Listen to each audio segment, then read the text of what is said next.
کی اولاد ہیں، اس لیے ان لوگوں کو ذرا برا لگ رہا تھا۔ آپ کی دعوت کو قبول کرنے والے اولین قسم کے جو لوگ تھے، سابقون الاولون میں جو لوگ ہیں، ان میں زیادہ تر تو غریب طبقات کے لوگ ہیں۔ یہ انبیاء کی تاریخ ہے کہ نبیوں کے ساتھ پہل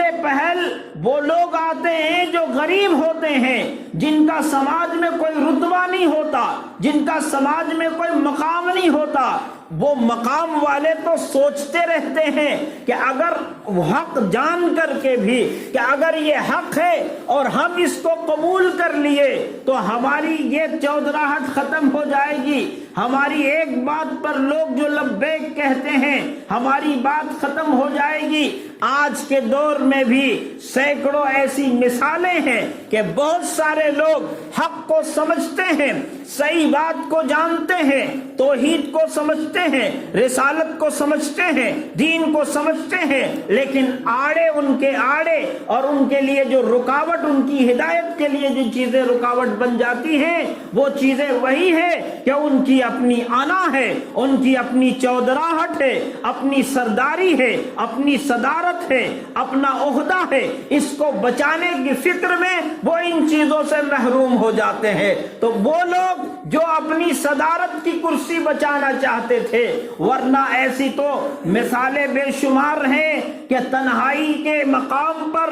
مکے کے سردار جناب رسول اللہ صلی اللہ علیہ وسلم کی تلاوت کو اور آپ کے قرآن پڑھنے کے انداز کو وہ سنا کرتے ہیں۔ ابو جہل نے بھی سنا اور لوگوں نے سنا، اور سن کر کے یہ کہا کہ یہ کلام جو محمد پیش کرتا ہے یہ کلام یقیناً سچا کلام ہے، یہ نہ جادو کا کلام ہے، نہ سحر کا کلام ہے، نہ شاعری ہے، اور نہ ہی کوئی کہان کا کلام ہے۔ یہ کلام تو عجیب کشش والا کلام ہے، لیکن ہم تو اس لیے جھٹلاتے ہیں کہ محمد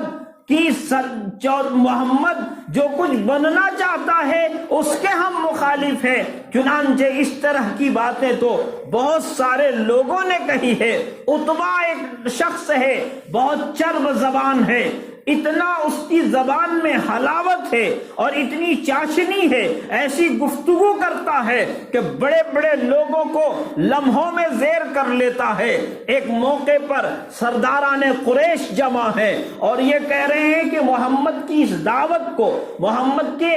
اس پیغام کو کیسے روکا جائے۔ یہ جو سیلاب چل پڑا ہے، جتنی کوشش کی جا رہی ہے کہ اس کو مٹا دیا جائے، اس کو ختم کر دیا جائے، جتنا پلاننگ ہوتی ہے اس سے زیادہ لوگ اس کے دامن میں چلے جاتے ہیں۔ آخر کیا وجہ ہے؟ کیسے محمد کو روکا جا سکتا ہے؟ تو بہت سارے ہتھ کنڈے جو اپنائے گئے، ان میں ایک بات یہ آئی، اتبا نے کہا کہ تم تو جانتے ہو، تم لوگ تو جانتے ہو مجھے کہ میں تو بات کرنے میں، میری زبان میں تو جادو ہے، میں جس سے گفتگو کرتا ہوں وہ زیر ہو جاتا ہے، مجھے موقع دو، میں محمد سے بات کرتا ہوں اور محمد سے گفتگو کرتا ہوں، وہ کیا چاہتا ہے۔ تو جو لوگ جس چیز کی طرف زیادہ توجہ رہتی ہے تو اس کے دماغ میں وہی باتیں ہوتی ہے۔ مکے کے لوگ چونکہ شراب کے دلدادہ تھے، سرداری چاہتے تھے اور اس سرداری میں